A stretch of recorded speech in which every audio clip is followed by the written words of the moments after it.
J'ai été en immersion durant plusieurs mois sur le patrouilleur des sauveteurs en mer de Propriane. Ils ont réalisé des dizaines d'interventions et ce jour-là, ils ont sauvé un homme de la noyade. Un équipier, vous le mettez en sécu.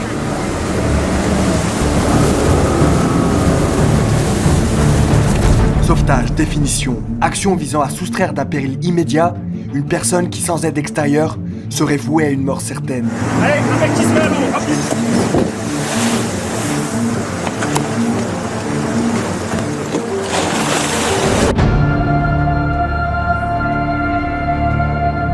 Dans les épisodes précédents, vous avez pu voir les sauveteurs en mer dans leur élément. Ils se sont confiés à moi, ils m'ont tout raconté. J'ai pu vivre avec eux quelques interventions.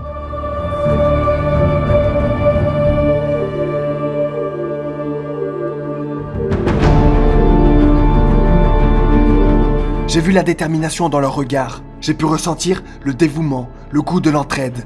J'ai été scotché par leur vision du secours, par leur abnégation sans limite. Ils m'ont partagé leurs peurs, leurs doutes, mais aussi leur joie et leurs moments de gloire.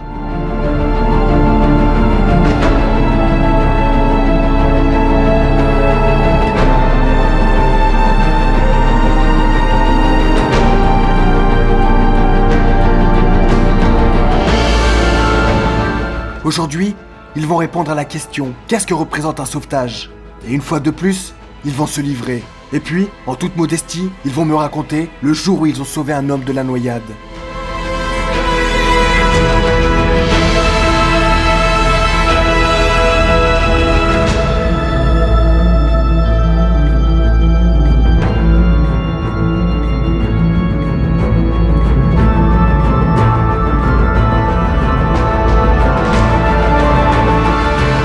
Je suis Vincent Firelife. Bienvenue dans cette nouvelle vidéo.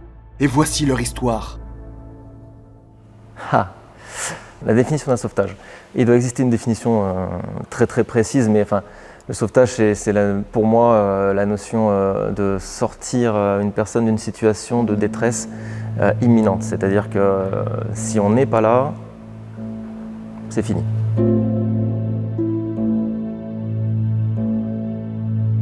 Donc dès que tu la vois, tu largues, hein. Ne rentre pas près de la plage, ça déferle trop.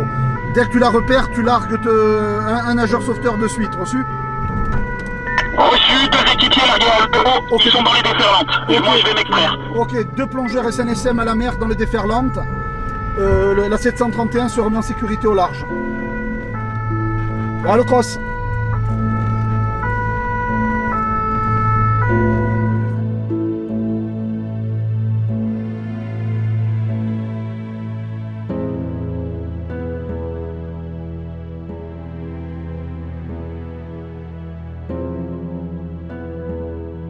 Ça, c'est le sauvetage. C'est le fait que ta présence change la donne pour la personne de manière radicale. On va dire de vie à trépas, si j'exagère. Mais c'est ça. Voilà, le secours, c'est l'assistance. Le sauvetage, c'est si je ne suis pas là, la personne, elle y passe, quoi. La définition du mot sauvetage, tout simplement, je pense, c'est la sauvegarde de la vie humaine. Voilà, on va d'abord intervenir sur les personnes, on va sauver les personnes, et après, si on peut, on va sauver les biens. Mais d'abord les personnes. Et ça, c'est pour ça que le patrouilleur Propriano est hyper performant, c'est qu'on est sur l'eau, prêt à intervenir, et qu'on est sur place en quelques secondes ou quelques minutes, suivant la localisation, pour sauver les gens.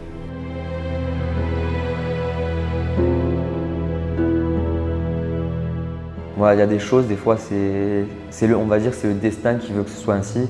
On avait commencé la journée donc, en partant trait de côte sud, donc dans la direction d'où allait avoir l'intervention un peu plus tard dans la journée. Si on avait commencé de l'autre côté, on aurait peut-être perdu quelques minutes, quelques instants qui auraient été précieux. Hein. Donc voilà, il y a vraiment une part de hasard aussi. Là, le destin a voulu qu'on se trouve du bon côté, qu'on soit également juste à côté de la zone quand on est appelé. Il était 11h20 quand on est déclenché sur l'intervention. On était à la pointe de Capo Laoros, qui est juste là. Donc nous, quand on est déclenché, il est 11h20, on était à la pointe de Capo Laoros et là, le noyé se trouvait sur la plage de Portillo, là, au niveau de la zone du Robinson qui est par là. Donc vous voyez, on est juste à côté, donc en 5 minutes, même pas 5 minutes, on était sur zone et on a pu commencer à intervenir. Si on était parti de l'autre côté le matin dans la journée, on aurait perdu du temps à tout retraverser et c'est des minutes qui auraient pu être précieuse vu l'état dans lequel on a trouvé la personne. Ce sauvetage a été assez compliqué parce que effectivement il y avait une forte houle, il y avait des creux d'environ 3 mètres et c'est l'endroit où ça rentre le plus du golfe. On a été déclenché direct, on a été 2 minutes après sur les lieux. Direct, quelqu'un s'est mis à l'eau pour pouvoir sécuriser la victime. On l'a remonté le plus vite possible sur le bateau et on est descendu au port.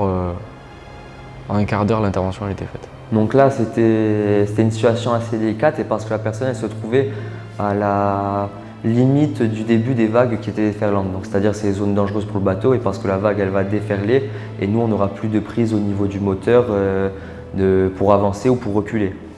Parce qu'il y a tout l'air dans les vagues et donc il y a plus de. On peut pas. C'est les zones dangereuses pour le bateau, on risque même nous-mêmes l'embarcation de se blesser, de se retourner. Donc nous en arrivant sur l'intervention, on profite d'un moment où les vagues elles sont un peu calmées pour faire le tour du nageur, pour se remettre face à la vague pour si besoin réaccélérer d'un coup.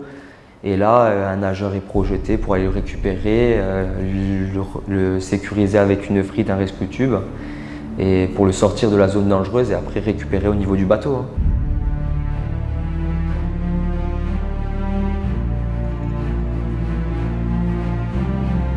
Donc sur l'intervention, on est arrivé, on était prêt avec Thibaut, mais finalement c'est moi qui ai sauté avec la frite et les palmes.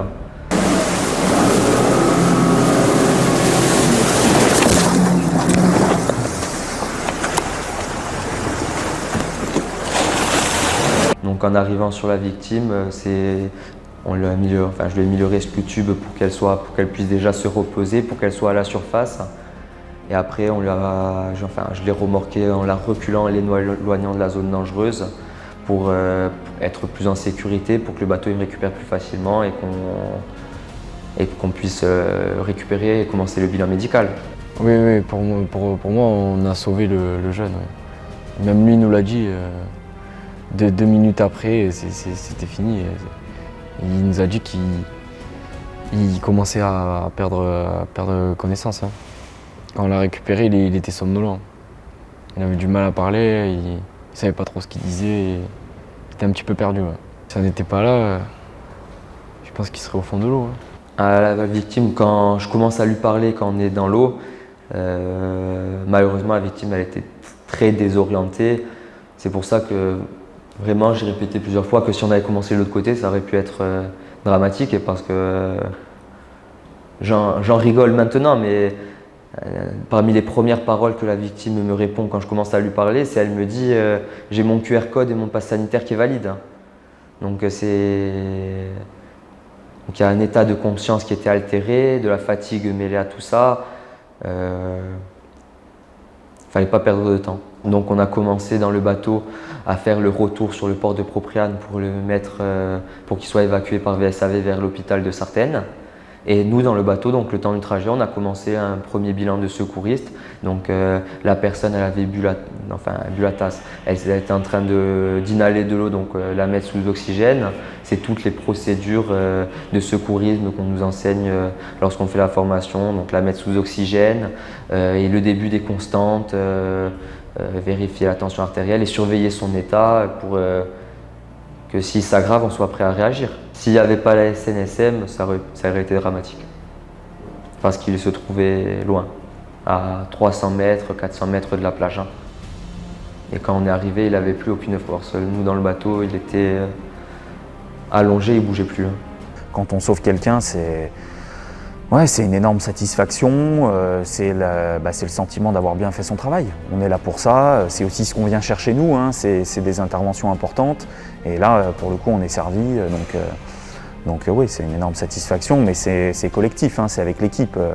Comme je le disais tout à l'heure, chacun a son rôle et tout le monde a fait sa part du travail dans l'intervention. Bravo les sauveteurs en mer de Propriane. Vous pouvez être fiers de vous.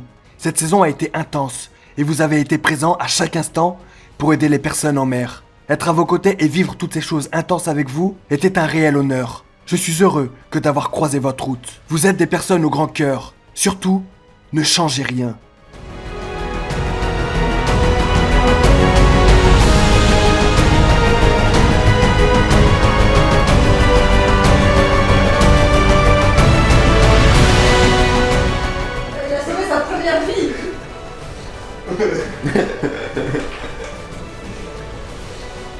C'est bon.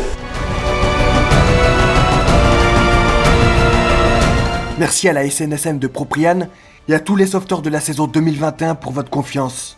Aussi, merci à vous tous pour avoir suivi cette série de vidéos unique en son genre.